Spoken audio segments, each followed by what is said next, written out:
Да не го забравяме, което често се случва.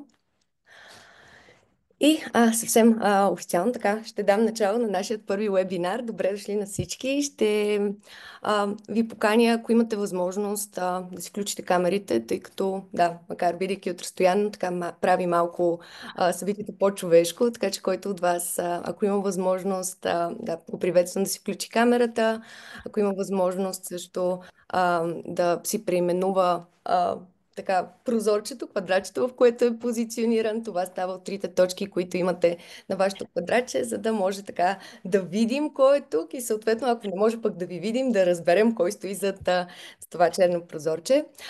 За да може така да успеем да се чуваме, тъй като очакваме и още хора, които да се включват, ще поканя всеки един от вас да бъде с така, изключен микрофон. В краят на в края на нашата среща ще имаме възможност така за въпроси и отговори, за дискусия. Тогава ще ви поканим да включите отново микрофоните си.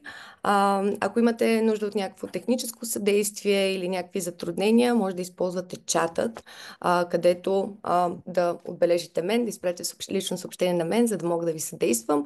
Или ако не се справите да изпратите лично съобщение на мен, просто пишете в чата, пък всички останали ще ви съдействаме. И така, мисля, че да, се посъбираме. Още по-официално да се представя, за да не бъда само една говореща глава и един говорещ глас.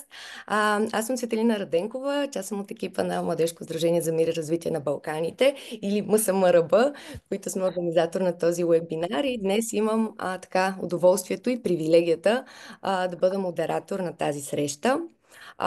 С мен имаме двама гост-лектори, които ще се включат в хода на събитието. Първият от тях е Даниел Джинсов, който е председател на Младежко сдружение за мир и развитие на Балканите. Ще му дам думата след малко да се представи малко повече и да ви сподели защо всъщност избрахме да работим с тази тема и защо младежко участие не е само темата на нашия първи вебинар, но е една много по-голяма инициатива, която ще бъде фокус на нашата работа през тази година. Също с нас в панелът е и Атанас Радев, който е председател на Национален младежки форум. Той пък ще ни зададе така малко по-голямата картинка и на национално равнище, както и на европейско, но за да не издавам това, което те ще споделят, малко по-късно ще им дам думата на тях. В хода на срещата, ако имате някакви въпроси, които ви възникват, може да си ги запазите за вас или също да ги задавате в чатът. В края някъде около 12 часа ще отворим за тази дискусия, за която ви споделих и там ще може всеки един от вас да се включи и на живо с своите въпроси. Но преди да преминем към нея, така, за начало и за да разберем всъщност кой е заедно днес тук с нас, сме ми приготвили един инструмент, с който сега, ако живото предаване е с мен, ще ви споделя и ще ви поканя. Чакайте само секунда да видим дали живото предаване е с мен. Да. Ще ви поканя чрез този инструмент първо да споделите от кой град се включвате днес. Как може да се присъедините? Отивате на menti.com, може да използвате вашите мобилни устройства, ако имате такива, или просто въведете в браузъра си menti.com, въвеждате съответният код и може да се включите и да споделите от кой град се включвате днес тук с нас.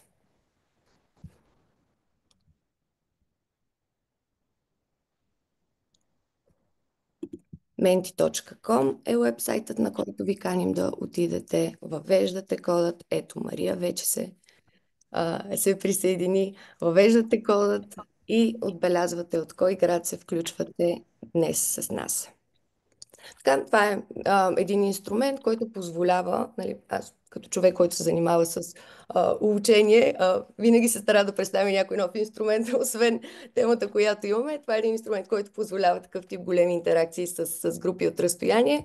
И виждате различните градове, тези, които така са по-големи, представляват, че доста хора са изброили тях, така че имаме голямо представителство от Пловдив днес, очаквано, бидейки градът на нашата организация. Имаме хора от Карлово, Монтана, Добрич, Велико Търново. Имаме Псондерборг, предполагам това е някъде в Дания. Ако не се извинявам за моите географски познания, Сливен, Дупница, Варна, БДЖ, това си е. Да, доста ценно включене. Благодарим на човекът или на хората, които са в БДЖ и стискаме палци връзката ви да бъде стабилна, за да бъдете с нас през целият вебинар. Айтос, Ливен, Каунас. Каунас знам, че е в Литва, така че тук няма да се изложа географски. Свищов. Добре, Стара Загора, здравейте.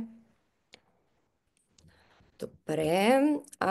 Вторият въпрос, който съм ви приготвила, а, е свързан с това на каква възраст се. Така че тук виждате, имаме няколко интервала, така че каня всеки един от вас да отбележи така възрастовият интервал, който представлява. Надявам се да няма хора под 15 години, тъй като ще ми стане много неудобно, че не съм ги включила в тази група.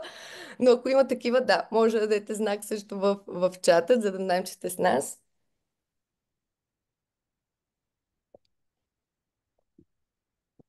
Добре, имаме балансирано представителство за момента от всички възрастови групи.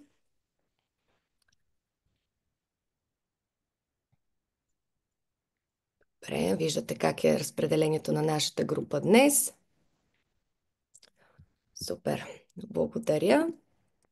И така, предпоследно от мен за загрявка. Сега ще ви поканя да използвате чатът на платформата и вътре в него всеки един от вас да сподели кое е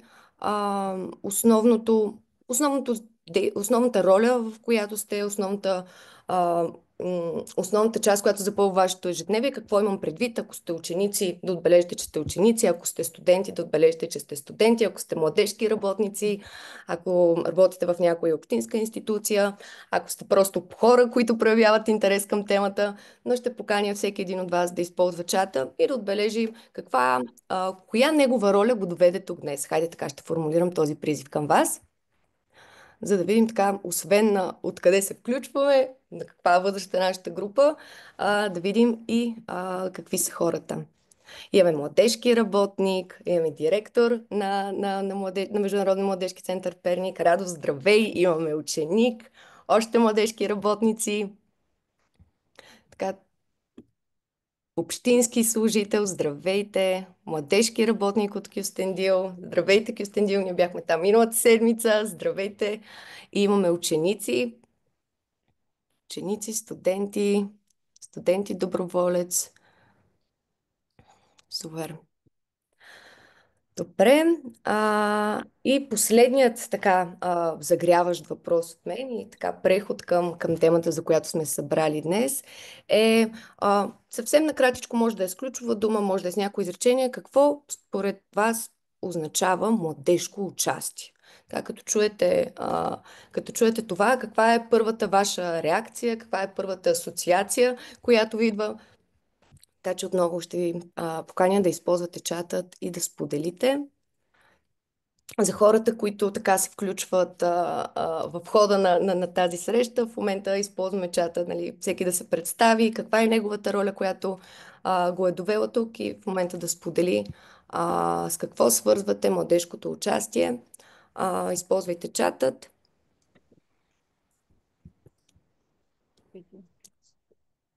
Дори да нямате някакви асоциации, не е проблем, тъй като целта на нашата среща днес е именно да отговорим на тези въпроси.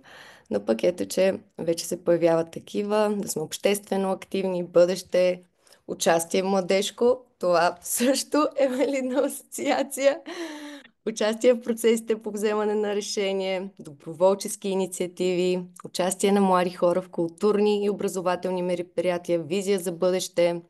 Младежко участие е участието на добре овластени младежи в взимане на решения или създаване на инициативи. Супер!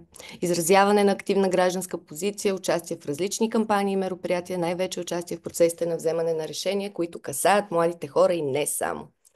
Добре, продължаваме така да събираме идеи в чатът. Ще го затворя сега настрани. Ако продължавате още отново, може да споделяте какви са вашите асоциации. И още един призив към вас. Ако имате някакви въпроси, може да ги оставяте в чата, може да си ги записвате в краят на срещата ни днес. Така ще отворим време за дискусия. И сега, за да така не проточвам това импро и да започнем с темата по същество. Ще дам думата на Даниел Джинсов, който така ще ви сподели защо днес и защо младежко участие. Благодаря, Цвети. Здравейте и от мен. Докато се представям, ще си позволя да използвам времето и да ви споделя един екран. Както спомена Цвети, Даниел Джинсов се казвам аз. Председател съм на Младежко сдружение за мир и развитие на Балканите и освен това смея да твърдя, че съм експерт по младежка работа. Последните, може би вече станат 15 години, тъй като 2010 за първи път се сблъсках с под някаква форма младежкото участие, бидейки част от студентски съвет на Пловдивския университет. И така до ден днешен всъщност се занимавам много активно именно с работа с млади хора, работа с институции и като цяло се опитваме да овластим и да дадем знания на младите хора. В този ред на мисли това е и в голям синхрон с това, което правим ние като организация Младежко сдружение за мир и развитие на Балканите. Това е организация, която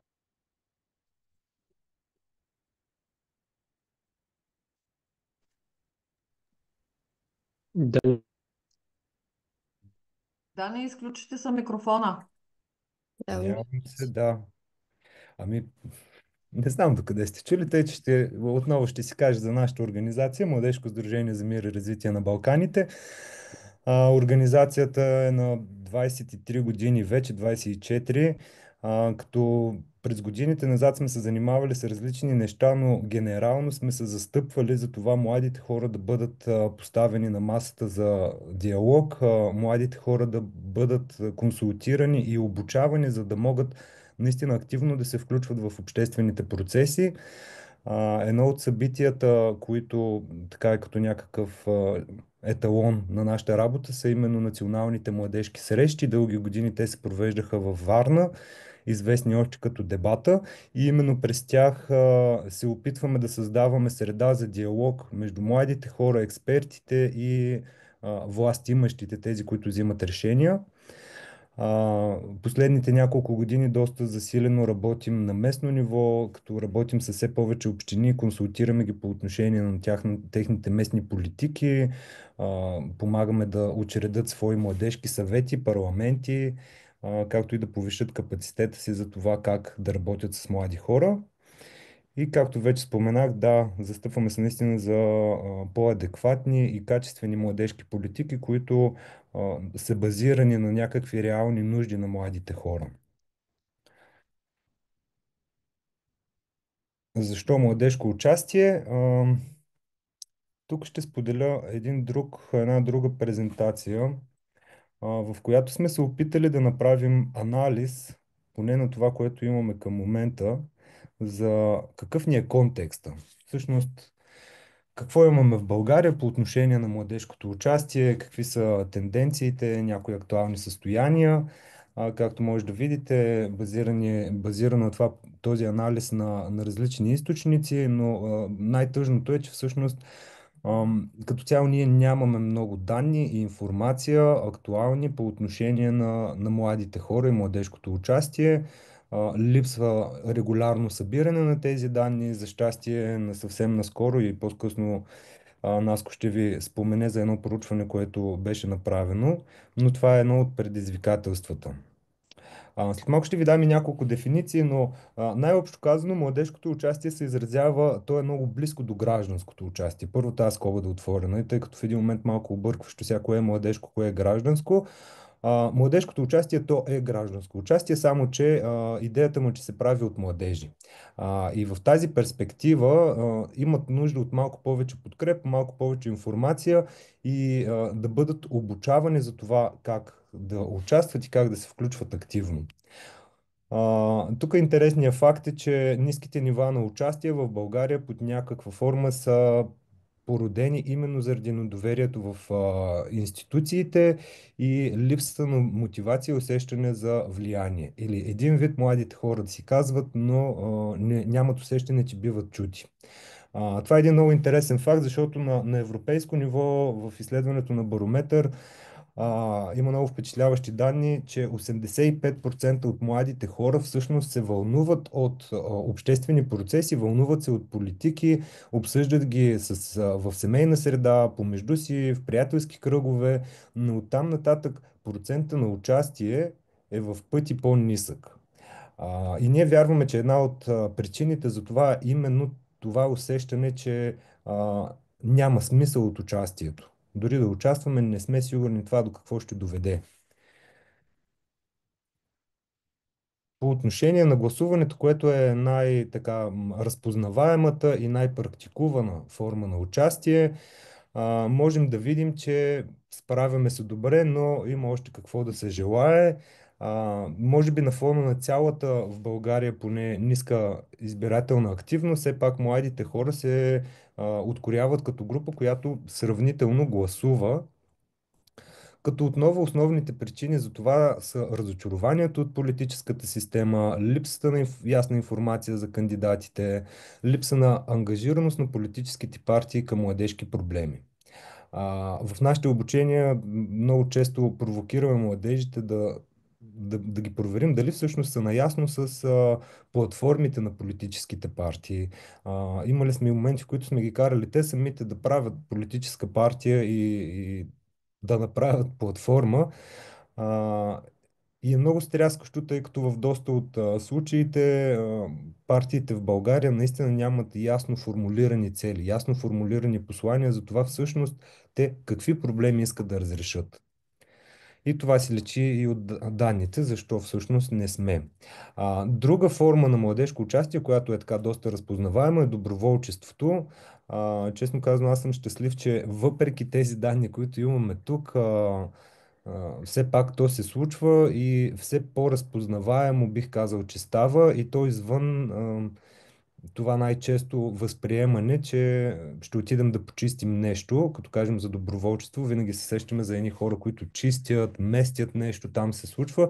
Всъщност доброволчеството има много лица и много измерения и може да се случва в почти всякакъв контекст. А, но едни от основните предизвикателства, за да имаме тези ниски нива на доброволчество е липсата на информация за възможности, липсата на стимули и програми, които да подкрепят това доброволчество и разбира се, липсата на регулация. Тези от вас, които може би следят темата, но ние в България все още нямаме закон за доброволчеството. Когато аз самият ставах част от тази организация през далечната 2011 година, имахме именно национална среща на тема младежко доброволчество. Тъй, че още от 2011 година тече някакъв дебат за това трябва ли да има закон, как трябва да изглежда той, защо е важно да го имаме. Но за съжаление 14 години по-късно не можем да се похвалим, че го имаме. Друг интересен аспект е дигиталното участие или онлайн активизма, който се случва в социалните мрежи.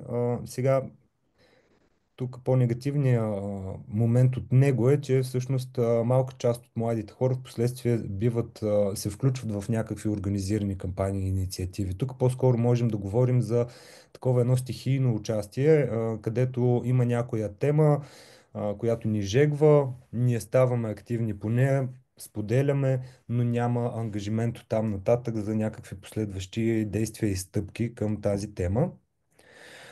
Интересното е тук да откорим кои са основните теми, които вълнуват младите хора. Това с климатичните промени, замърсяване, като цяло темата за околната среда, правата на човека и разбира се най-нормалното образование и икономически възможности и възможности за професионално развитие в последствие.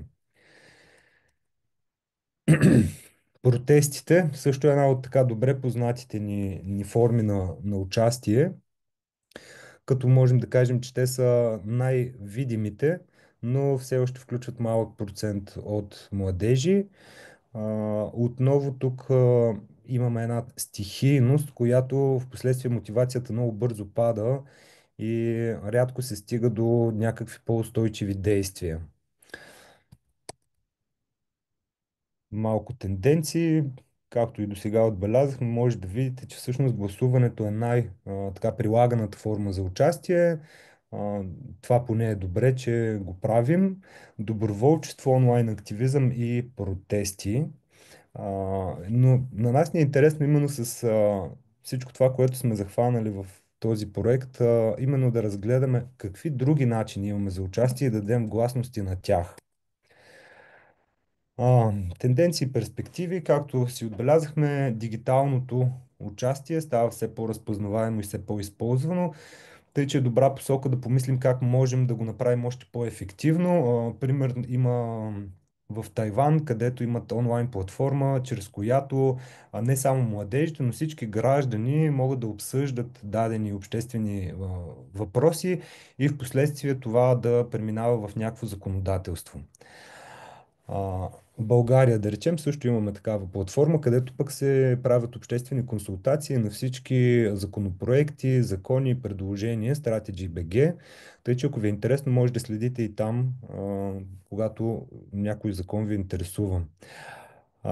Имаме засилване на интерес към социални каузи, но със сигурност и необходимост от по-добро гражданско образование. А, Това също е един добър пример, че в училищата в последните години се преподава гражданско образование, което също е показателно за значимостта на тази тема. Но там нататък със сигурност имаме още какво да работим, да говорим по нея и още повече в контекста на практическото измерение, как всъщност се случва. А, да, и държавата, ако предоставя повече възможности, НПО сектора ще се развива. Няколко извода. Все още е предизвикателно младежкото участие, но има перспектива. Висока дигитална активност, но ниски нива на реални действия и е необходимо по-добро гражданско образование и подкрепа за младежки инициативи. Няколко от нещата, които със сигурност могат да подобрят тези тенденции, са именно да имаме информираност от една страна какво е това, от друга страна как можем да го правим и какви са възможностите, да се насърчава този активизъм и участие в включване в реални инициативи и действия и разбира се, неизбежно си говорим за подобряване на комуникацията между власт имащите и младите хора, между институции, младежки сектор и млади хора. Ще спра тази и ще си премина на другата презентация, защото ми се иска да си поговорим още малко за младежкото участие. Надявам се, че ще имате въпроси и накрая ще можем да чуем, ако от нещо сте провокирани, ако с нещо не сте съгласни. Също за мен лично е интересно да го обсъдим.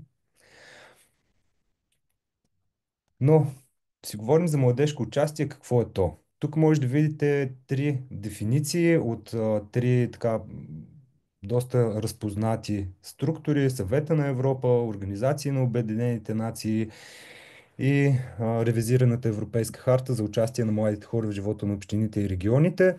А, Те се различават, но в общи линии казват едно и също нещо, че говорим именно за това младите хора да имат средствата, пространството, възможността и подкрепата, когато е необходимо, за да могат да участват в процесите на вземане на решения.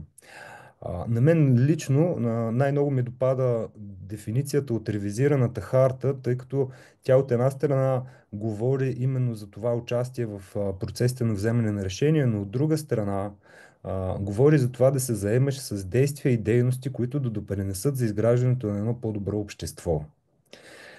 И тази част от дефиницията на младежкото участие много приляга на нашата организация и ние доста се фокусираме в нея. Ако трябва да го обобщя с няколко думи, от една страна си говорим за това как младите хора си взаимодействат с вземащите решения. Било то на ниво училище, университет, община, държава, Европейски съюз. А от друга страна е всъщност активизма. Какво можем ние като млади хора да направим, за да може в нашата общност, в нашето населено място, в моето училище, всъщност да бъде по-добро за всички останали? И ако това е просто да изрисуваме стените на училището, за да ни е по-приятно, това също е участие. И то подобрява средата за всички. Защо е важно? И важно ли е? На първо място, за да имаме истинска демокрация. И тук младежкото и гражданското участие не пак са вървят ръка за ръка, но за мен, ако си говорим за яйцето или кокошката, със сигурност първо е младежкото участие. Тъй като демокрацията, както знаем, буквално преведено на народовластие, но то не е система, в която имаме властта е съсредоточена някъде и гражданите са пасивни участници или наблюдатели. И тогава по-скоро си говорим за някаква диктатура, монархия или някакъв друг вид управление, но със сигурност не е демокрация. А за да имаме истинска демокрация, всъщност гражданите трябва да бъдат активна част от всички тези процеси. И тук се връщаме. Защо е важно младежкото участие? Защото ако младите хора още от ученическите си години биват истински включвани в тези процеси, не, като говорим за ученически съвети, ама не от тези проформа, където ги знаем само по списък, че ги имаме, ами да имаме един истински работещ ученически съвет, който познава нуждите на своите съученици, който застава наравно на масата с директора, с училищното ръководство и заедно обсъждат дали да има промени в учебната програма, дали да няма промени, какви да бъдат те, как да се случва, дали ще носим униформи или не, какъв цвят да бъдат тези униформи, как да изглеждат. И когато това нещо се случва, ние от тук още започваме да се учим, че взаимодействайки си с останалите хора в нашето общество, ние трябва да, на първо място, да си говорим адекватно помежду си. На второ място, застъпвайки се за някакви проблеми на някакви групи от обществото ни, всъщност наистина да сме проверили какви са техните нужди. Доста често едни хора застават и казват за други хора те от какво имат нужда, но никога не са ги питали. Доста често дори не са се виждали с тях. И оттам имаме едно много неприятно изкривяване. Да, за нас това е фундаментално. Ако искаме да имаме демокрация, всъщност трябва да имаме истинско участие, истинско включване на не само на младите, на всички граждани. Защото ако това се случва, тогава и на местно ниво, както дадох пример с училището, отивайки на местно ниво, на ниво община, всъщност гражданите ще могат да помогнат за разрешаването на местни проблеми и предизвикателства. Ще могат да участват с предложения за това какви да бъдат адекватните политики за тях а, на национално ниво по абсолютно същия начин. И тук е важно само да отбележа, че той е един двупосочен процес и както властимащите трябва да са по-ангажирани и вслушващи се, така и гражданите трябва да бъдат по-подготвени и изискващи. На второ място, за да имаме по-сплотени общества, то е по абсолютно същата логика. Бъдейки заедно, можейки да говорим помежду си и да организираме някакви действия и дейности, които да подпомагат и да подобряват нашата среда, ами всъщност ние в този целия процес се сплотяваме. Виждаме се, говорим си, познаваме се, работим рамо до рамо и правим нещо, с което правим средата си, училището си, градът си по-добър, по-приятен за всички ни.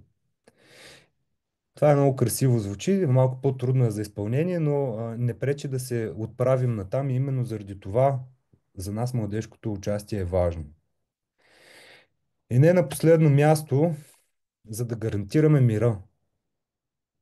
Ако всъщност всички ние можем да сме сплотени, да си говорим, то някак си се обезсмисля това да се караме и да воюваме. Ако имаме истинска демокрация, не би следвало да имаме лидери, които първо не е сигурно до каква степен са лидери, но хора, които ни управляват и не зачитат нашето мнение. Да, за да гарантираме мира отново, за нас е важно да имаме участие, да си говорим, да правим нещата заедно и заедно да се грижим, да имаме по-добра среда там, където сме и да имаме по-добра среда на национално, европейско, било то и световно ниво. Какво целим? Добре. Както ви казахме, цялото това нещо е част от един наш проект. Проектът се казва Младежко участие, с който голямата ни цел, главната ни цел е именно да повишим нивата на младежкото участие в България. За да го направим това нещо, сме си поставили и няколко подцели. От една страна да повишим информираността. Всъщност какво е то, как се случва, къде се случва. И за да може да поискаме нещо, ние първо трябва да разберем, че съществува.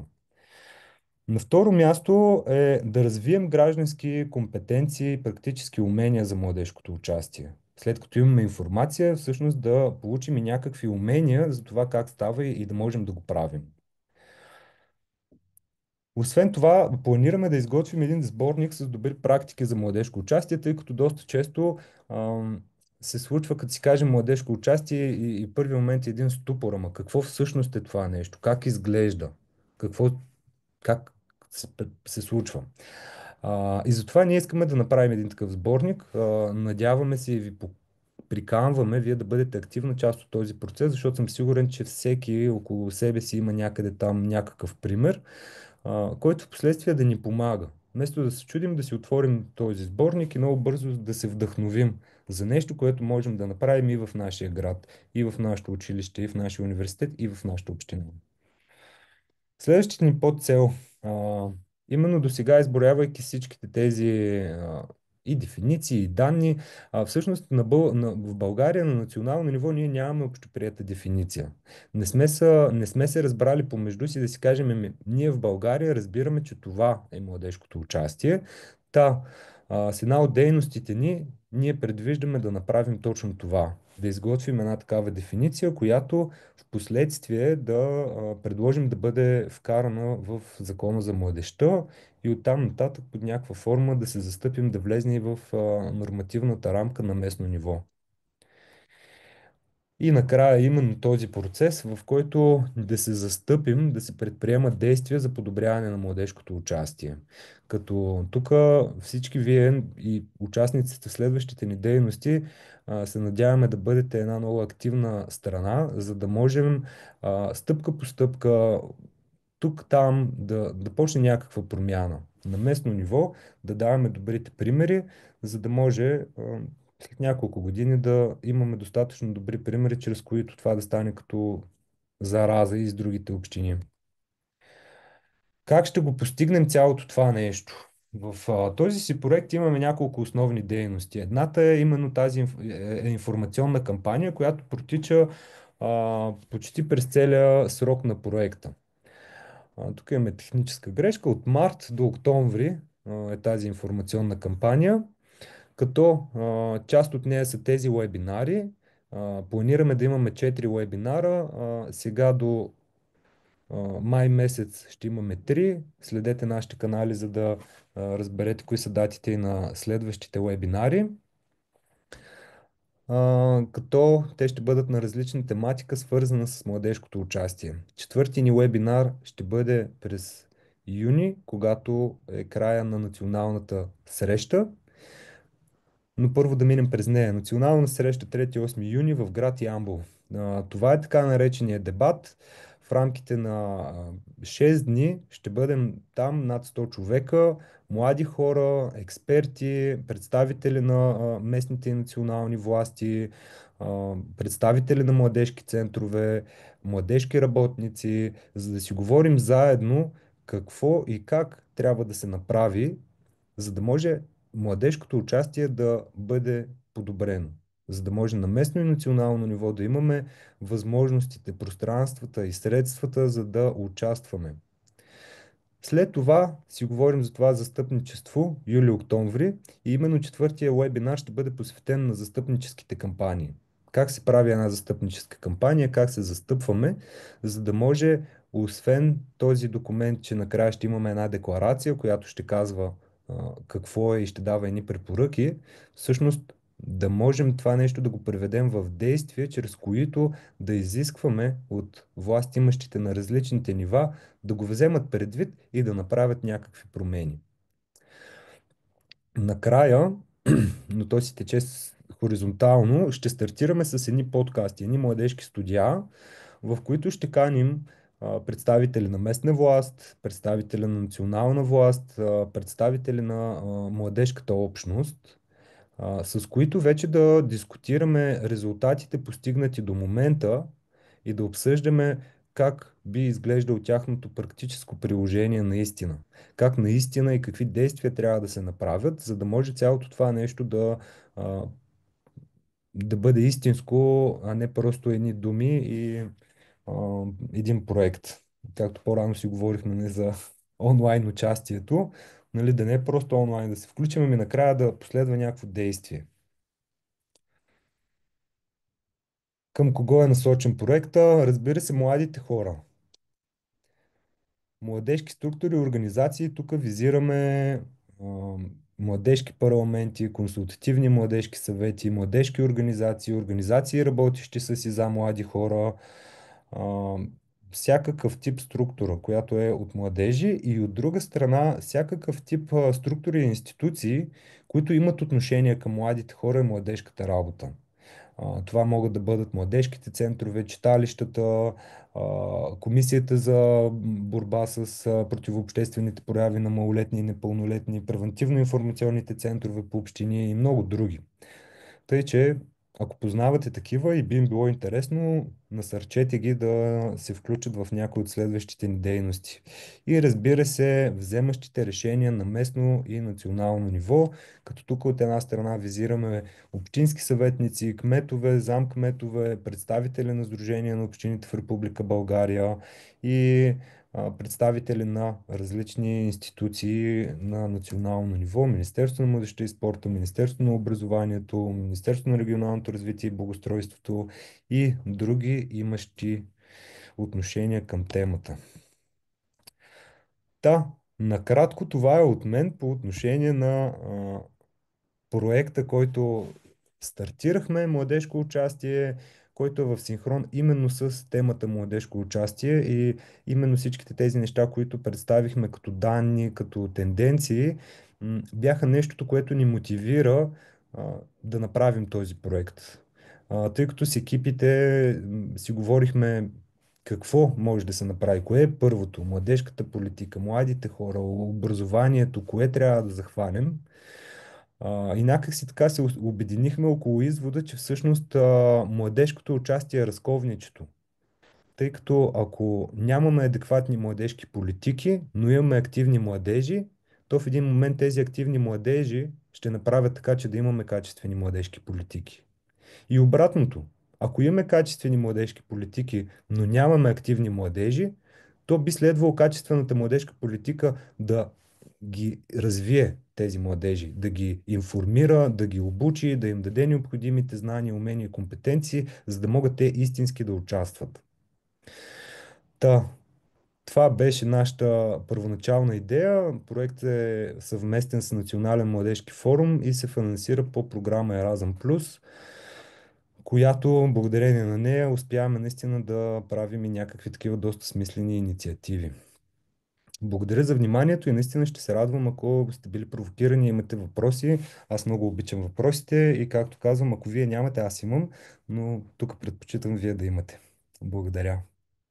Да, съвсем след малко ще отворим възможността за въпроси и дискусия. Тук сега само ще адресирам един от чата, тъй като мисля, че е добър момент.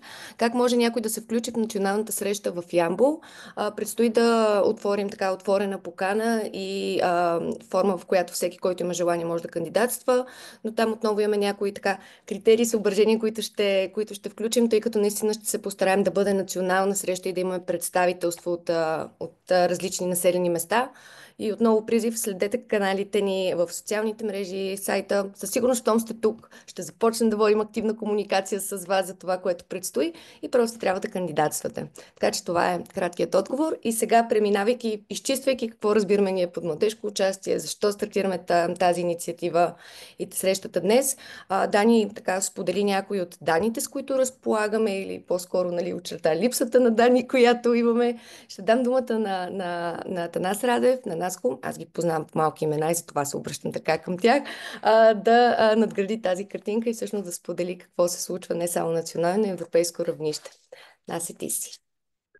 Здравейте, много благодаря първо, че в събота преди обяд сме около 40 човека, които си говорим за младежко участие, което, както се казва, е много обнадеждаващо. И аз първо, предвид това, което очерта Дани, само бих искал да добавя, че дебата всъщност е едно от романтичните неща в младежкия сектор, тъй като в резултат на това ежегодно събитие, което се провежда от дълги години във Варна, все пак и аз да си го кажа като горд варненец, е много важна локация. Много често ще се повтаря Варна, Варна, Варна, Варна.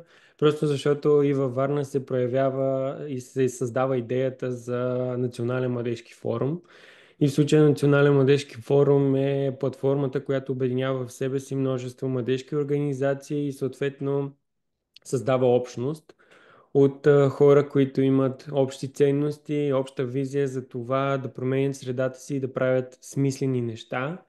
И не на последно място, за да си уеднаквим разбирането, се занимаваме с свободното време на младите хора. Нали, да не стане, как се казва, грешка. И в този ред на мисли е ключово тук ние как съответно създаваме общности, младежки общности на терен и съответно как ние подкрепяме тези младежки общности.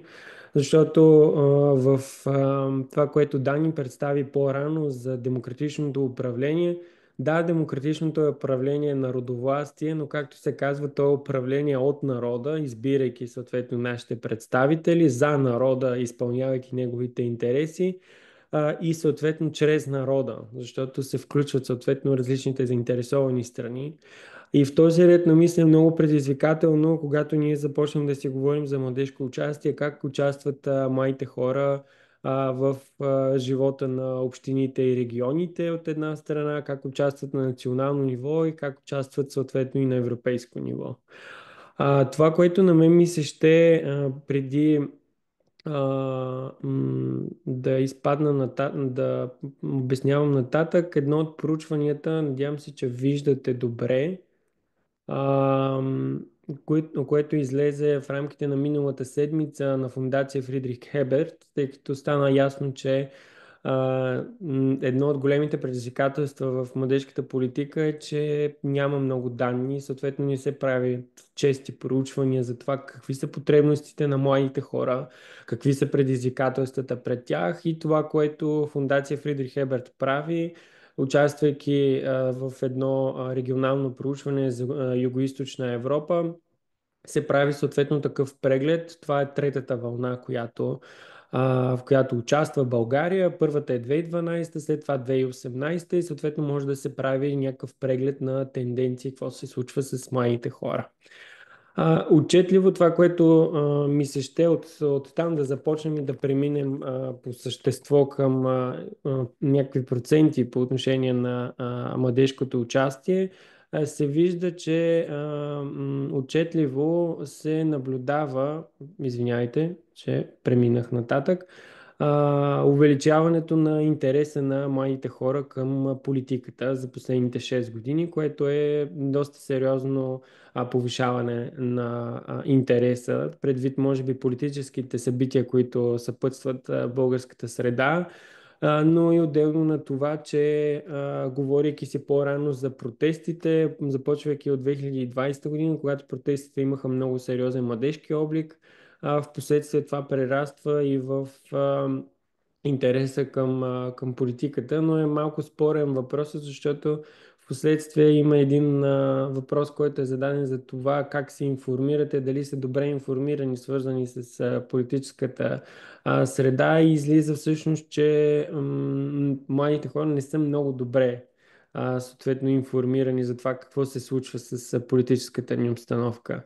Но нещото, което според мен е по-важно, което си говорихме по-рано за усещането към демокрация, споделени ценности и така нататък, е ключово ние всъщност какви ценности ще възпитаме в младите хора и дали ще има това проактивно отношение към своята общност и дали в последствие ще имаме споделени ценности, защото ако ние нямаме споделени ценности, това създава много сериозни така предизвикателства в съвременното общество и съответно, когато няма споделени разбирания, именно започват да се пораждат конфликти. Това, което беше споменато по-рано за мира.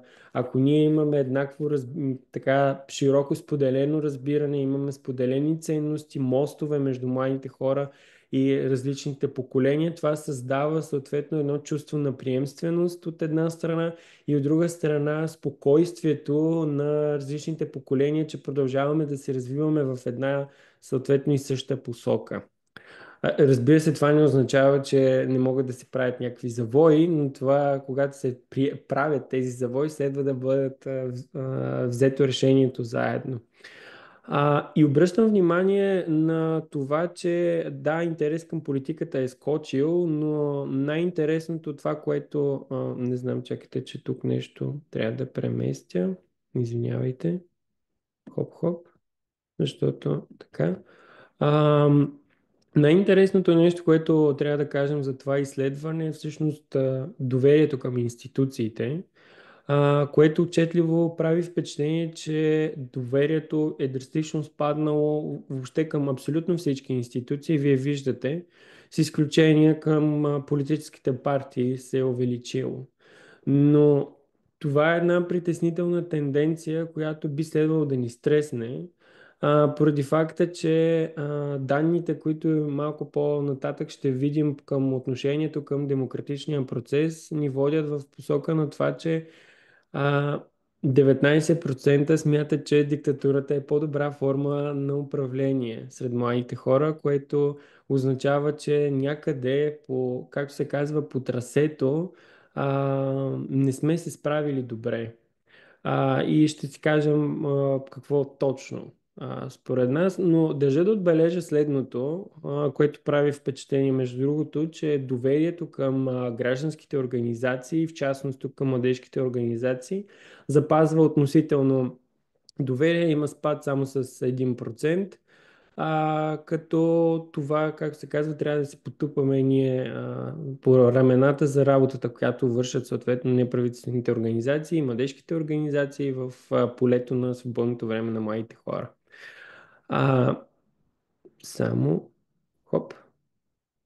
Ето това, което е важно за нашия разговор в момента, свързано с демокрацията и добрата форма на управление. Вие ще ги видите тези данни тук и в самото проучване може да го намерите на сайта на Фондация Фридрих Еберт. Това, което си говорим в крайна сметка е когато младите хора не са включени в процеса на вземане на решения, виждаме тези данни и тези резултати. Поглеждайки съответно данни от черта, дефинициите, понятията и така нататък, но поглеждайки вече нормативната база, от която трябва да си кажем как участват младите хора на национално ниво, как участват на европейско и на местно ниво, настава малко смут в системата, както обичам да казвам. Защото към Министерство на младежта и спорта, ако не знаем, спортният министър съответно отговаря за ресор младеж и за държавната политика за младежта, което е доста интересен елемент, тъй като към министъра на младежта и спорта има обществен съвет, който съдържа в себе си младежки организации, организации работещи с и за младите хора, в рамките на който трябва да дава съответно препоръки и становища по отношение на теми, свързани с младите хора. Но много интересно, след промените, направени в закона и вкарването на този обществен съвет не е сформиран. И сега се пита в задачата, как тогава Министерство на младежта и спорта получава информация и съгласува своите решения с младежките организации. Много обичам да се шегувам, между другото, последно време с това.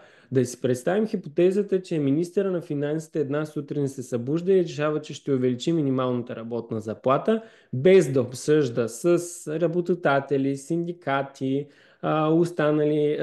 останалите министерства и така нататък. Какво ще настъпи? Нали? Ще настане някакъв много сериозно напрежение, както се казва. Но някакси въпроса, когато стане дума за младите хора, някакси някой там някъде решава нещо, без да го обсъжда с младите хора, без да прави някакви проучвания, данни и информация и се вземат някакви решения, които съответно нямат връзка с проблемите и предизвикателствата пред младите хора. И само една бележка тук бих искал, за да можем в някаква степен и да очертаем рамката. През един инструмент, който е заложен в Закона за младежта, доклада за младежта, който се прави на двугодишна база, който трябва да проверява съответно какво е състоянието на младежкия сектор, да се проверява, както е това проучване на Фридрих Еберт, какво се случва с младите хора, каква е тяхната политическа активност, доброволстват ли, недоброволстват ли, как прекарват свободното си време и отделно на това как се правят съответно смислени политики, защото това е логиката на този инструмент, той да дава данни и на базата на него да се правят смислени политики за младите хора. Но няколко пъти и Национален младежки форум се е стъпвал за това няколко доклада да не бъдат приемани от Народното събрание, тъй като те не отговарят на законовите изисквания и съответно не ни предоставят информацията, която по закон те трябва да представят и да дадат. И в този ред на мисли е много важно, че ние като говорейки си за младежко участие, да имаме представа за това съответно къде се намираме в средата. И в случая на Национален младежки форум като платформа от над 30 младежки организации е организацията, която много активно отива и съответно чувърка институциите за това, хайде, вижте сега, има проблем с националните програми, има проблем защо не се свиква обществения съвет и така нататък и така нататък. Се задава това, че е необходимо много сериозното наблюдение от наша страна какво правят институциите. И това се прехвърля съответно и на местно ниво, където поглеждайки съответно закона, се вижда, че има общински консултативни съвети по въпросите за младежта, които обаче са много интересни, защото те събират в себе си, като се погледне в страната, примера на Варна, примера на Карлово, примера, да кажем, на Шумен и така нататък, се виждат много разнопосочни така, състави, защото идеята на този консултативен съвет е всъщност да събира младите хора и институциите в рамките на този съвет да се вземат заедно решения за това какво се случва съответно на местно ниво и какви са предизвикателствата съответно пред младите хора. И това трябва да бъде инструмента, който реално да представлява интересите на младите хора от една страна и от друга страна да създава политиките за младите хора на местно ниво. Но това, което виждаме на места, че, например, в случая на Шумен има Общински младежки съвет, който съдържа в себе си само млади хора, младежки организации и така нататък. И има консултативен съвет, където се взимат съответно, се излъчват представители от Общинския младежки съвет в консултативния съвет и има опита за съвместно вземане на решения, макар че има своите съответно последствия специфики предвид взаимодействието между власт имащите и младите хора.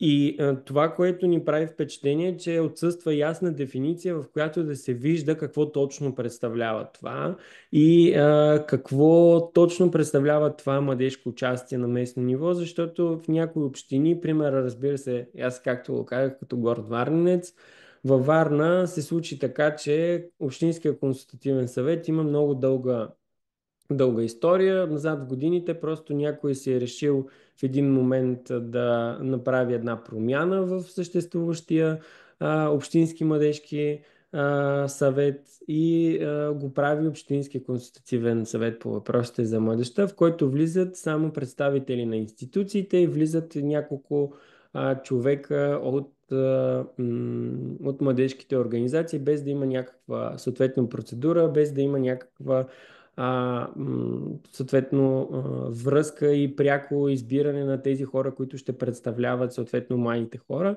което е много, много голямо предизвикателство пред участието на местно ниво, защото то в голяма степен е най-пряко свързано с живота на младите хора в местните общности, защото те там усещат проблемите си най-близко. И е ключово ние как подпомагаме съответно този процес. И не на последно място, разбира се, тук влиза и процеса и ролята на младежките организации в тази цялата картина, защото Ам, Факта, че няма нормативна уредба е едно от предизвикателствата, но ние да си се похвалим съответно това, което и МСМРБ прави и Фундация Подобри като организации членки на НМФ и НМФ в случая, че подпомагат общини да развиват капацитет в тази посока. Това се обяснява на различни представители на местната власт, че е важно да включват младите хора в процесите на вземане на решения, да разширяват техния капацитет и така нататък, едно от нещата, които се случват в резултати на диалога на ЕС по въпросите за младежта. Нещото, което фактически инструмента, който включва на европейско ниво всъщност младите хора.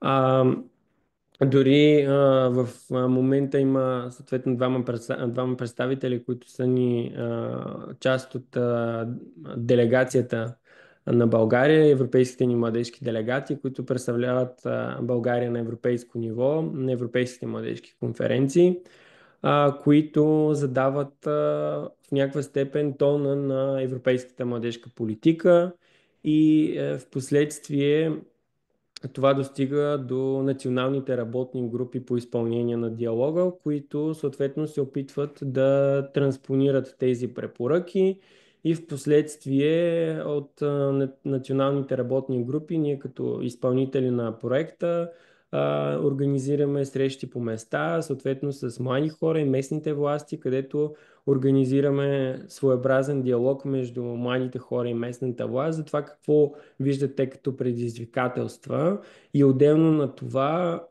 да се инициира такъв разговор, защото по места миналата година успяхме да достигнем до над 600 младежи именно в такъв формат и в над 20 общини, където инициираме този разговор и това, което в последствие вече на националната ни конференция беше отправено и като препоръки за това, че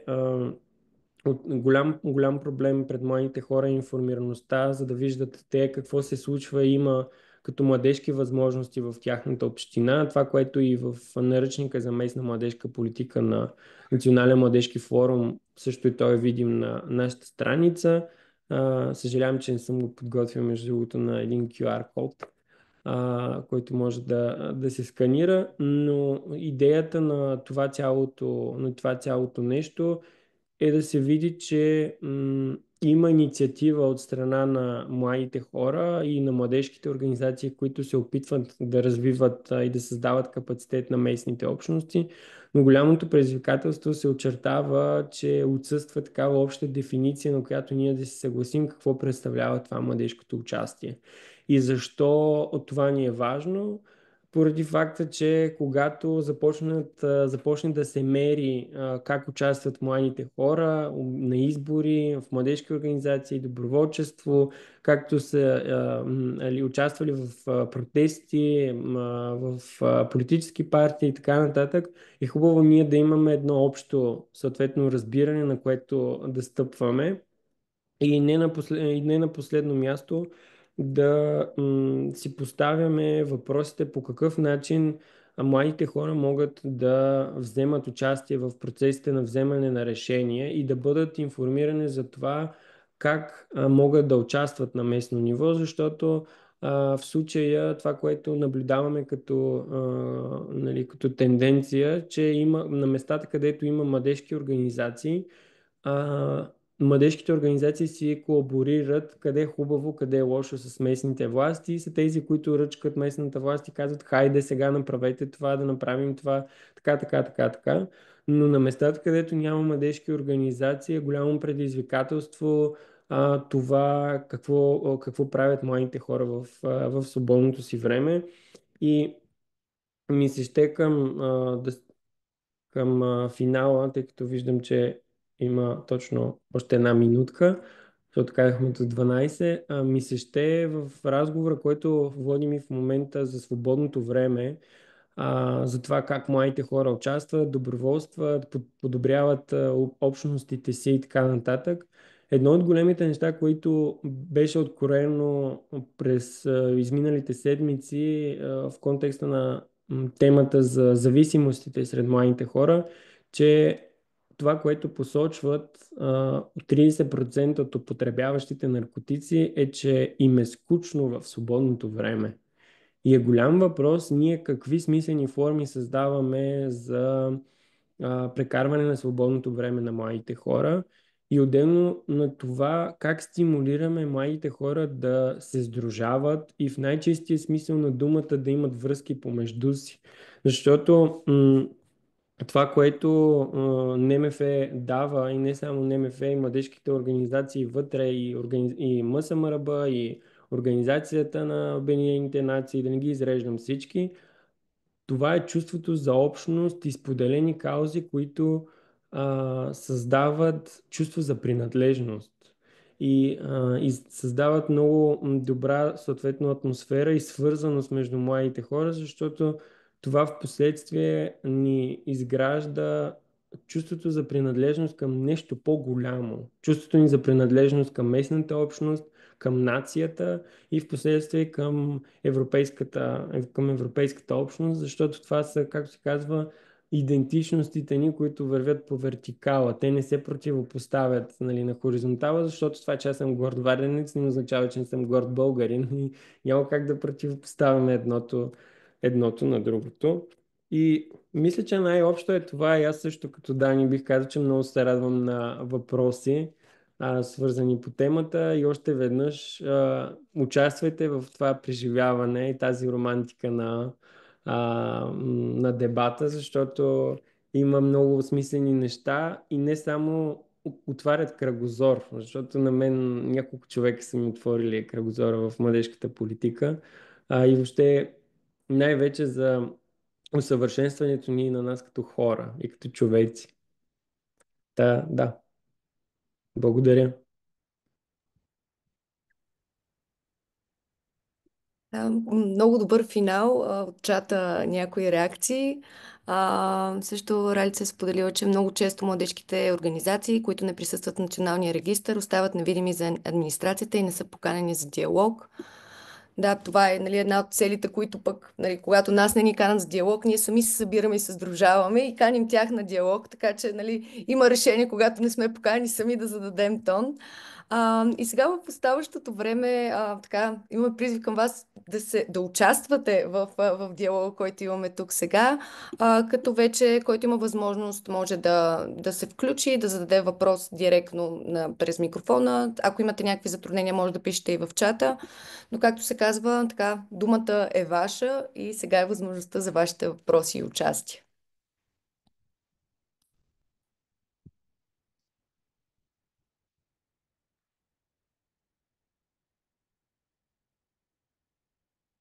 Достатъчно ясно така. Явно сме били. Не сме оставили по въпроси. Няма да видим сега, имаме един от чата. Ще имаме ли достъп до записа от днешната среща? Да, след като приключи среща, може би ще имаме нужда от някакво техническо време да обработим записа. Ще получите имейл с него, с някои от ресурсите, които разгледахме и споделихме. Наско, не се притеснявайте, не беше подготвил QR код, обаче аз съм си отбелязала директно да изпратим линк на всички участващи, както и една кратка форма за обратна връзка от вас, за да знаем как е протекло и съответно как може да го подобрим. Да, в края отново ще отделим време така за логистиката и за следващи стъпки, но по-скоро от това, което чухме до момента. Ето, Карина Тошева се включва. Този март обявиха новината за изграждането на младежки център в Столична община.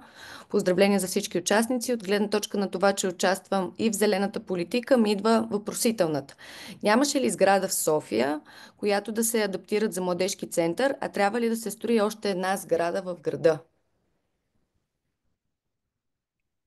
Това не знам дали е към нас и ние можем да отговорим. Със сигурност много зависи. Не знам хората в Столична община какво им е било водещото, но понякога спрямо спецификите може и да не е имало. Аз тук мога да се включа, защото фактически сградата в момента, която е на ЦПЛР-то, фактически се прави реконструкция. и се просто разширява и се създават още няколко зали и пространства, за да може да се случват повече дейности вътре, защото няма такава подходяща обучителна зала. Това е едно от нещата, които правят. По-скоро разширяват сградата, не строят нова.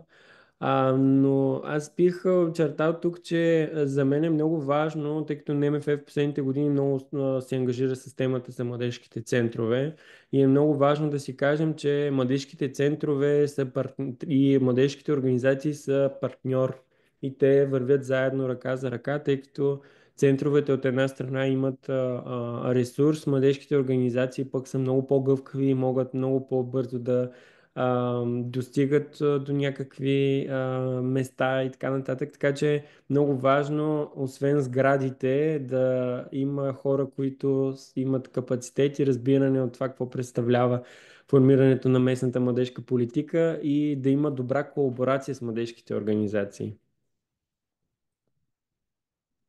Да, аз тук ще едно уточнение, понеже чуме криптирани буквички ЦПЛР. ЦПЛР е Център за подкрепа за личностно развитие.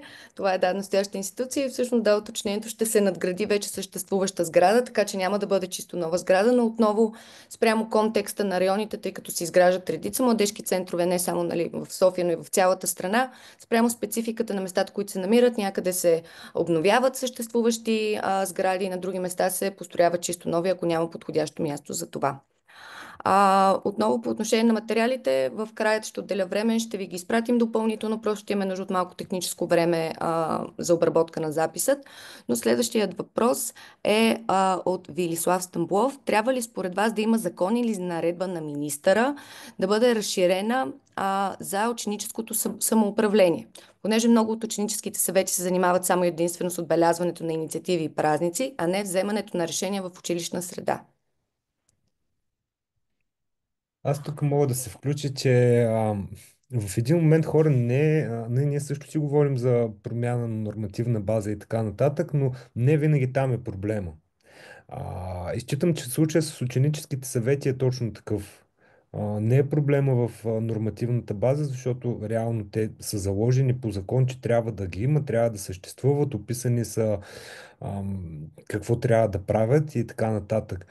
Оттам нататък е въпроса тези ученици всъщност дали имат необходимата информация, знания, умения, за да могат истински да участват. А, за това, когато ние говорим за участието, гледаме да сме много балансирани и винаги гледаме и към двете страни. Работейки с общини, от една страна ние се опитваме да обясним на местната администрация как да възприемат младите хора като ресурс, а не като проблем, но от друга страна работим и с младежите, за да ги обучим и да подсигурим, че те могат да бъдат равностоен партньор. Тъй като доста често и тук трябва да разграничим мрънкането от участието. Когато нещо не ни кефи и просто мрънкаме за него, това не е участие, това е мрънкане.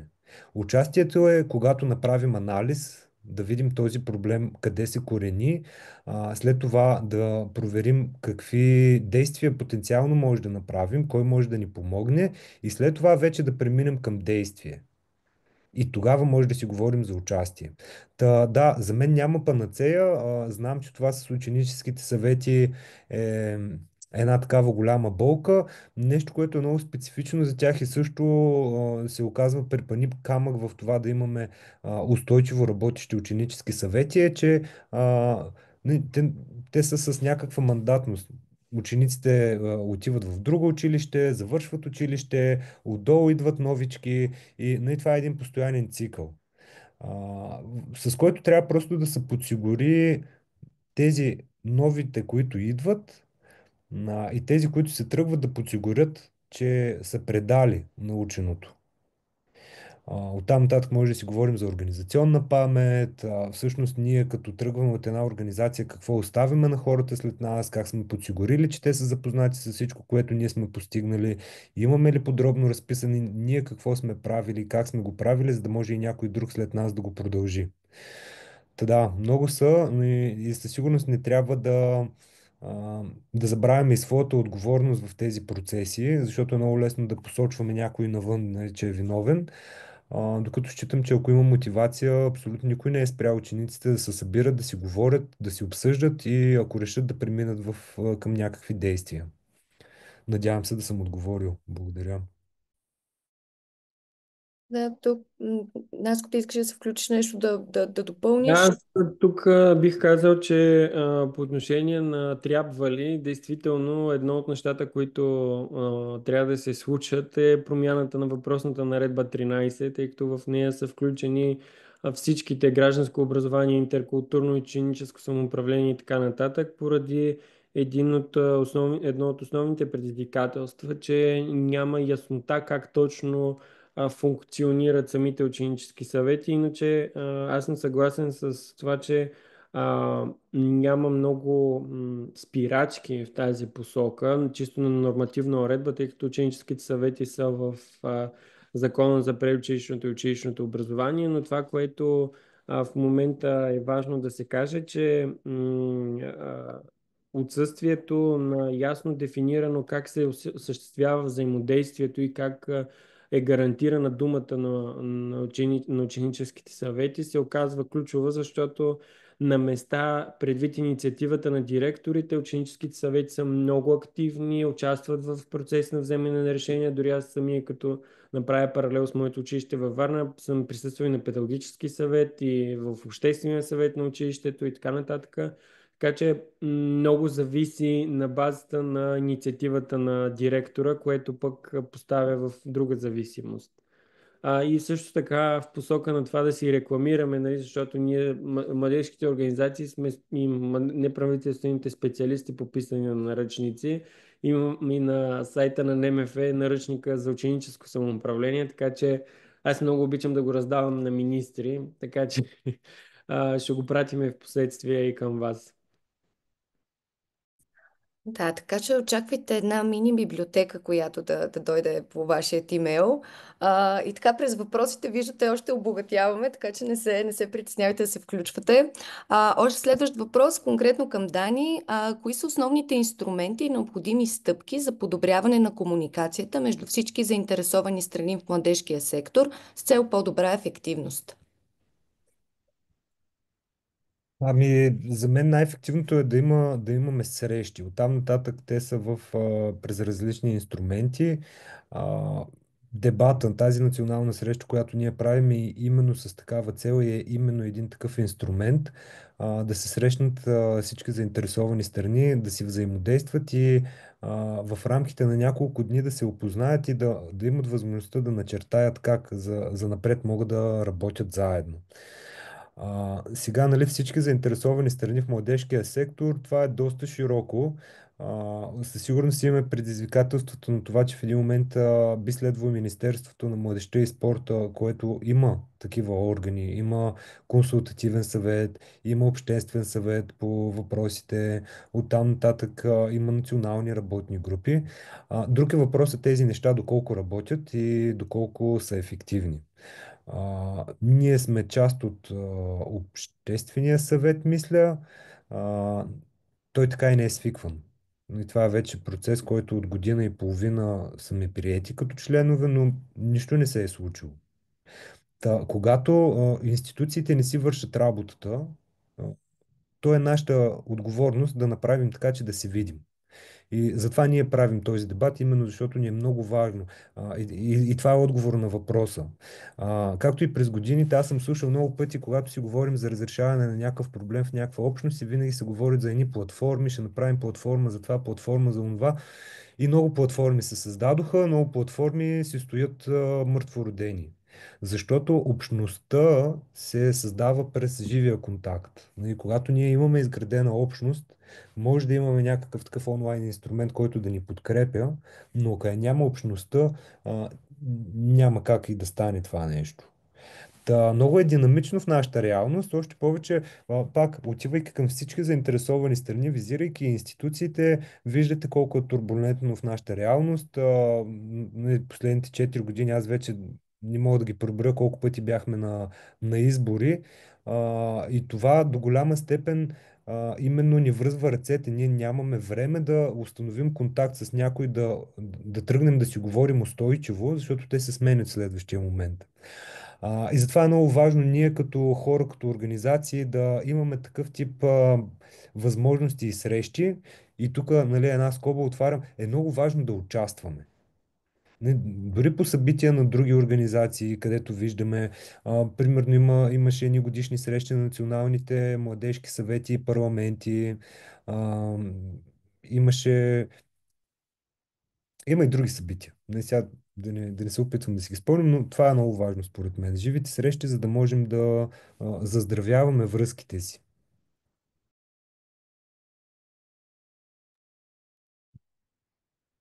Следващият въпрос, който има към вас е: как бихте отговорили на критиците на Закона за насърчаване на доброволчеството, според които самият закон само ще утежни процеса?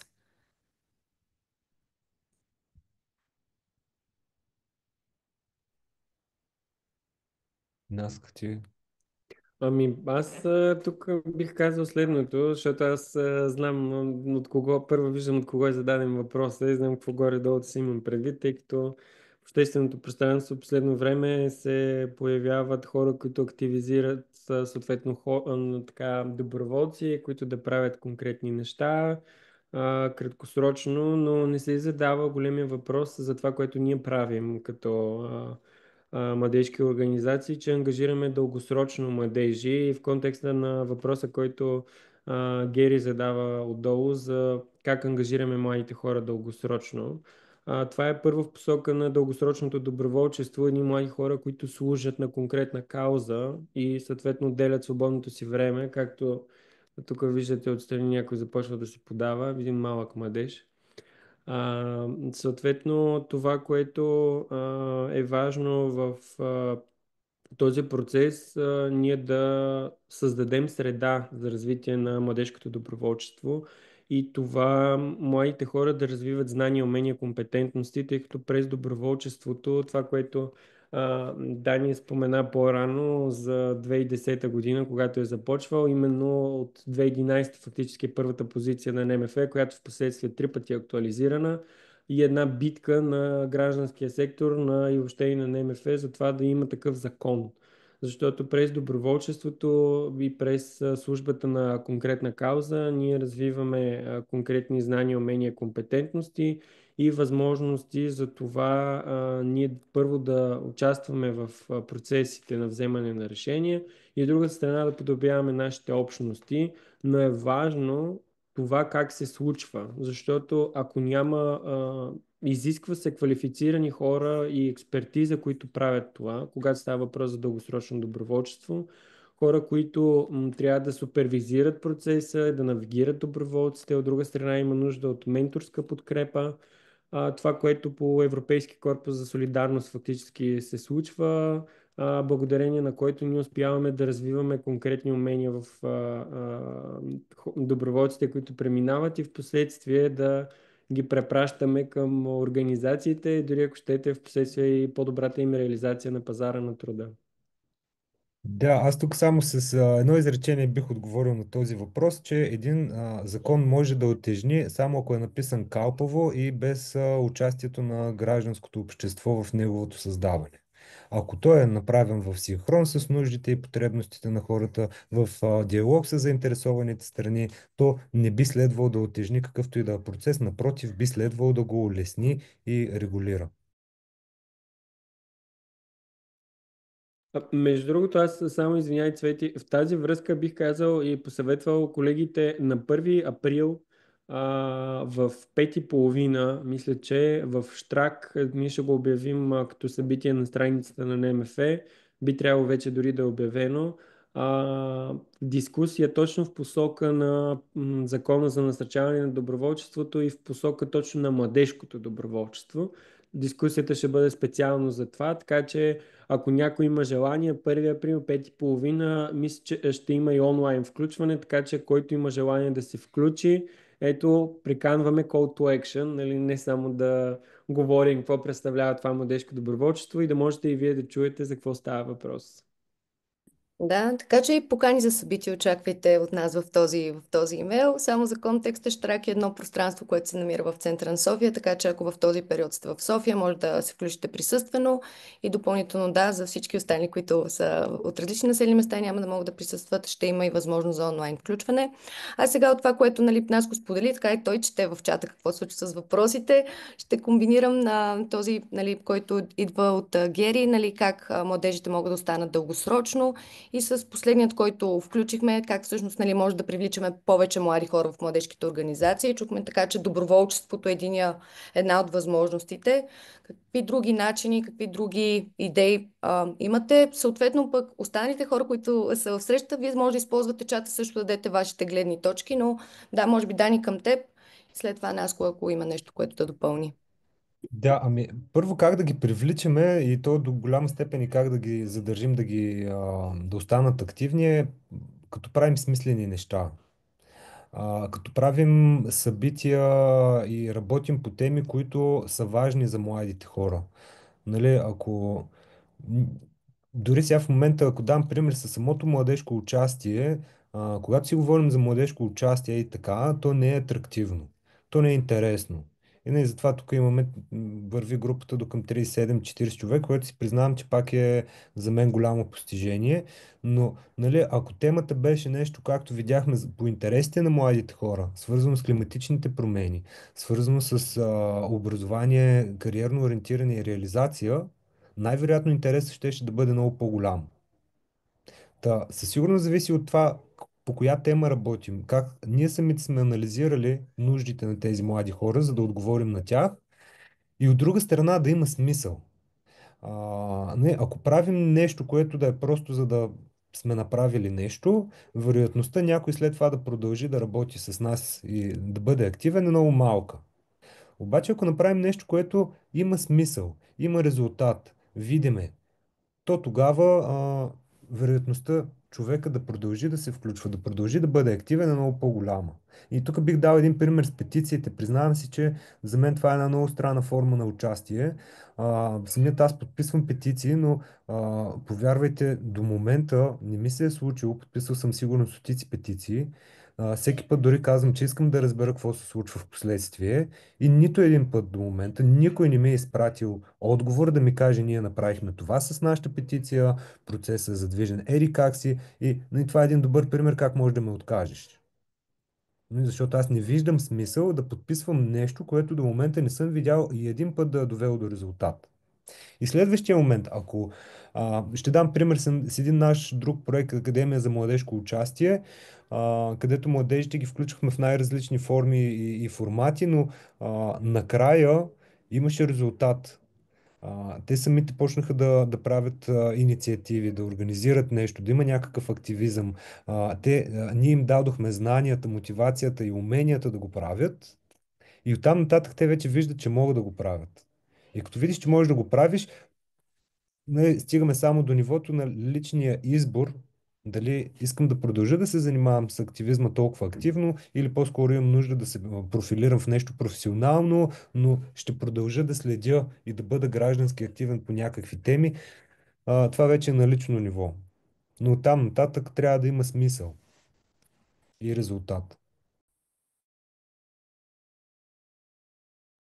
Аз само тук искам нещо да допълня в тая посока за резултатите от цялостното въздействие на младежкото участие, защото в голяма степен отказването идва, ако трябва да бъдем честни, нали, хайде, елате, включете се, направете това, направете онова. И в следващия момент, в случая, защото Виктория, това, което задава отдолу като въпрос за консултативните съвети, когато не се среща разбирането от местната власт. Искам да ви кажа, че имаме двата примера в случая и на Карлово и на Шумен, където младежи откровенно, или конкретно мога да говоря в много по-големи детайли за Шумен, където е разработен проект, разписана стратегия, програма, това, което общината всъщност трябва да свърши, но една младежка организация подпомага общината да го свърши това нещо. Впоследствие общината се ангажира с това да обособи конкретен ресурс, но когато се появи неразбирането на конкретен заместник кмет, защото там се случва буквално точно, нали, не персонализираме тук в момента, да не се разбере погрешно. Конкретен заместник кмет, който отговаря за ресора, започва да ви обяснява как трябва да се случват нещата, без да се допитва и без да включва в процеса хората, които са заинтересовани, а просто да ги отхвърля и да казва, да чувства собствената си неувереност от неразбирането по тази тема. Така че едно от ключовите неща да си кажем, че и ние имаме разбиране и ние знаем какви са проблемите на младите хора. Нали, преди това, че сме млади хора, но това не бива и да ни вкарва в другата хипотеза, да си мислим, че всичко знаем. Напротив, трябва да е обосновано съответно с данни и информация. Така че беше направено и такова проучване да се види какви са потребностите, но е ключово тук как се осъществява това взаимодействие, как ние си подкрепяме в този процес, защото ако, както се казва, ние натискаме в една или друга посока заедно като общност, въздействието е едно. Ако оставим хората да се справят сами, нещата не вървят добре. В случая, нали, както се казва и на Петър Бодуров, който го движи този процес в Шумен, с каквото може, НМФ помага. Така че за Карлово предстои да видим в идните така, седмици какво ще бъде развитието там.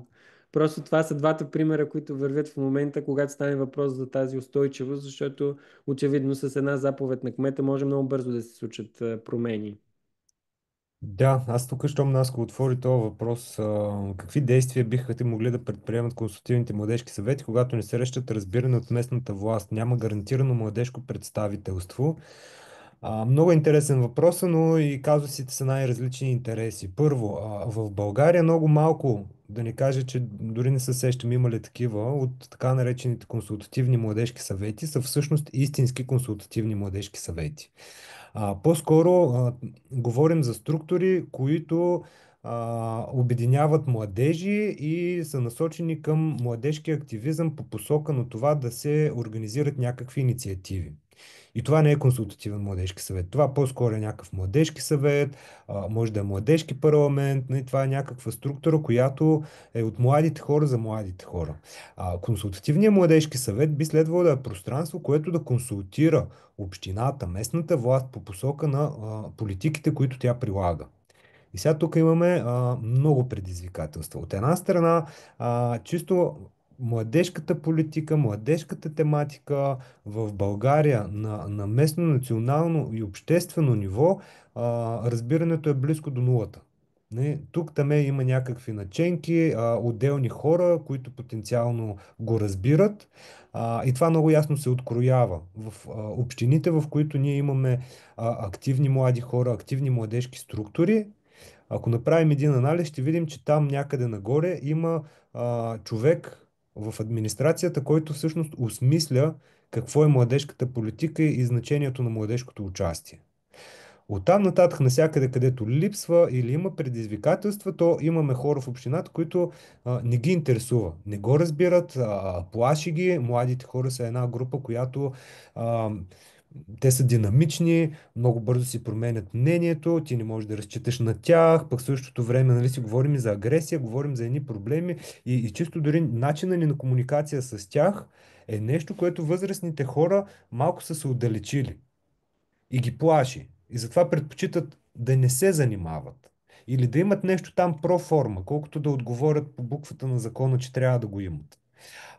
И оттам, за да могат младите хора да се застъпват за своите права и интереси, отново отиваме на това, първо да бъдат обединени, второ да могат да докажат защо е важно да го има. И сега тук, нали, без да искам да се зафащам с този конкретен пример, защото си признавам, че аз този консултативен младежки съвет не познавам, не съм в детайли запознат с дейността му, с това какво правят. Просто ще го използвам като пример. Ако имаме една активна организация, която има активна младежка общност, ама наистина активна, и в последствие общината реши, че това вече не е на дневен ред. Ами има много начини, чрез които тази младежка общност със своите родители, със своите приятели, с бизнесите на своите родители и приятели Да кажат на кмета, че всъщност това е нещо значимо и би следвало да му се обърне внимание. Но когато няма този активизъм и натрупана общност, е много трудно да се защитим. И затова тук съвета ми би бил по-скоро независимо в каква община се намирате, независимо дали имате качествен диалог с местната власт или въобще дори не може да става въпрос за диалог. Фокусирайте се в диалога между вас, младите хора. Фокусирайте се върху диалога между вашите родители, бизнеса местния. Да правите нещо смислено, ангажиращо, въвличащо и да подпомагате израстването на вашите връстници и на вас самите. Защото по този начин, в последствие, ще ви се отворят много врати и ще имате подкрепа. Не да я търсите отвън.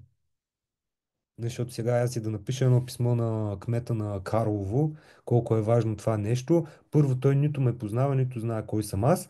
Но да, и това би свършило работа. Не? Ако в един момент пък 50 организации от цялата страна му изпратим писма, може би ще се замисли, че там има нещо смислено и трябва да му обърне внимание. Тъй, че това също е подход. Но независимо в какъв град сте, най-важното нещо е да си увличаме общността, да работим за общността. Това е и смисъла на цялото това с участието. Да участваме, да сме заедно, да променяме към по-добро. Когато сме заедно, дори да имаме неадекватна власт, не могат да ни спрат. Въпреки, че това звучеше като страхотен завършък на нашата среща днес и призив, няма да затворим сега. Последен въпрос, който ще затворим въпросите и ще се ориентираме към финала е: какви според вас са необходимите умения какви са необходимите умения, за да бъдат развити за успешно младежко участие? Какви умения е необходимо да бъдат развити? Съжалявам за... Да. Аз ще си позволя първо да отговоря, тъй като не съм и обучител, освен всичкото останало, да се занимаваме с умения. Ако говорим само от призмата на уменията, то със сигурност си говорим за аналитични умения, да можеш да анализираш данни, информация, да можеш да си структурираш аналитичен процес. Оттам нататък говорим за умения за планиране, стратегиране и целеполагане, да можеш да си поставиш на базата на този анализ ясни цели, какво искаш да постигнеш, оттам да можеш да планираш как ще го постигнеш. След това бих говорил за умения за комуникиране, говорене пред публика и работа в екип. Оттам нататък всичко друго е знания. Това са за мен фундаменталните умения, за да можеш да участваш, за да можеш да си комуникираш с другите и да може заедно да творите и да правите нещо напред. Как точно? Това по-скоро съзнание, да трупаме опит, да виждаме различни примери, които да ни дават идеи, да развихрим своята младежка креативност и да го направим по различен начин. И тук пак малко във връзка с горния въпрос, тук малко излизам от въпроса за уменията, защото креативността, не знам дали е точно умение, но да, като млади хора, бъдете креативни. Правете неща извън кутията. Нали, ако ще е протест, нека да бъде протест, който не е просто да застанем отпред с едни плакати и да викаме уга-буга, оставка, ами да бъде нещо различно, нещо, което не са го очаквали хората. А, да си направим едно младежко пространство пред общината. Да си играем на столни игри, да правим нещо, да обсъждаме дискусии, дори да направим една дискусия пред общината, отворена такава, по отношение на трябва ли да има конститутивен младежки съвет. Трябва ли общината да има бюджет за младежки дейности? Но най-първо трябва да осмислим какво е това. Та да, креативността е много важна, с което младите хора се отличават. Тъй, че това е един такъв покана и призив. Не бъдете като възрастните, мислете извън кутията, бъдете младежи и ги изненадайте с нещо креативно и неочаквано, позитивно. А, и ще видите, че ще има реакция. А пък възрастните може да насърчаваме тези процеси, така че да, не е само при младите хора топката, по-скоро е споделено между всички страни. Тъй като, да, времето напредна, така ще дам думата и на Дани и на нас, нещо, което да споделят в заключение. А всички останали, да, може да реагирате в чата или след това в анкетата, която ще ви изпратим, тъй като е много важно за нас да чуем вашето мнение. Така, Наско, думата е към теб. Аз това, което бих се ориентирал и към завършване, освен уменията, които Дани каза, едно от нещата, които ми изплуват последно време, е предвид така едни вдъхновяващи срещи, които имахме. А, ценностите и мотивацията и страстта за това да се прави това. Това да имаш, как да кажа, да усещаш смисъл от това цялото нещо, защото тези умения могат и да не бъдат да Винаги така се случва на най-интересната част. Интернета ни предава. бъдат Дори нас може би не знае, че ние не го чуваме, но с опита и така нататък. Така че това е не едно от да но се пък прави. да видим творчество, да си представим какво всъщност ни споделя и ни казва. Наско, не знам дали ни чуваш ние теб обаче не те чуваме и не чуваме нищо от това, което ни Нещо каза. нещо загуби интернета. Да, нещо загуби интернета. Казвам това е, че е необходима страст, освен умения. И любов в това, което правим. Това го чухме. Благодаря, Дани. Да, ми аз като заключение, да не се преповтарям, а, по-скоро ако ни пука за нещо, да не ни е страх да действаме, да не ни е страх да се огледаме кой е около нас, да си говорим помежду си, да търсим подкрепа, а, и винаги има начин. Да не го забравяме. Винаги има начин, може да не е лесно, може да е трудно, даже в по-честите случаи е трудно, но е много важно да сме заедно, да си говорим с другите и да го правим по някакъв интересен, забавен и развиващ за нас начин, тъй като за мен лично това е едно от най-големите, най-голямата добавена стойност на младежките организации, младежкия активизъм, че от една страна се развиваме като личности, като граждани, като професионалисти дори, и от друга страна си помагаме да променим средата си. Тъй, че бъдете активни, колкото и да ви говоря, че всичко е зле, Трета световна и така нататък. Ако е така, нека да бъде така, но до тогава нека да правим каквото можем, за да създаваме по-добър свят, по-добра среда там, където сме ние, на работното място, в училище, в община, където, доколкото можем, да си говорим с позитивна нагласа и да действаме, защото действието прави промяната. Благодаря за участието от ваша страна и че бяхте тук в тази неделя. Събота е все още, въпреки че се усеща като неделя. Но да, благодарим ви, че избрахте да започнете денят си с нас. Както разбрахте, първа ще имаме серия от събития, в които ви приветстваме да се включвате, да бъдете активни и отново, дори в момента всеки от нас да е сам някъде в някое помещение или стая, не сте сами, заедно може да установим тази промяна, така че още веднъж ви благодарим и очаквайте библиотека по имейл от нас, заедно с допълнителни възможности, и просто следете социалните мрежи и имейлите си, за да разберете кога е следващия такъв вебинар. Благодарим на всички и хубав ден, събота! Чао!